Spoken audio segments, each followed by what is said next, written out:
কুরআন ও হাদিসের আলোকে ঈমান ভঙ্গের কারণসমূহ। ১. আল্লাহর সাথে শিরক করা।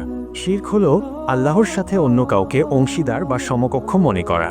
এটি ঈমান ভঙ্গের সবচেয়ে বড় কারণ। কুরআনের প্রমাণ সূরা আন-নিসার ৪৮ নম্বর আয়াতে আল্লাহ তাআলা বলেন, নিশ্চয় আল্লাহ তার সাথে অংশী স্থাপন করার অপরাধ ক্ষমা করেন না, এছাড়া অন্যান্য অপরাধ যাকে ইচ্ছা ক্ষমা করেন।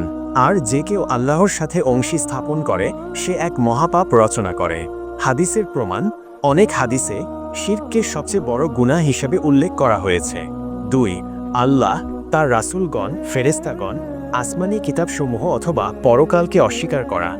ইসলামের মৌলিক আকীদাগুলোর কোনো একটি অস্বীকার করলে ঈমান থাকে না। কুরআনের প্রমাণ সূরা আল বাকারার ২৮৫ নম্বর আয়াতে বলা হয়েছে, রাসূল ঈমান এনেছেন ওই সকল বিষয়বস্তুর উপর যা তার রবের পক্ষ থেকে তার কাছে অবতীর্ণ হয়েছে এবং মুমিনগণও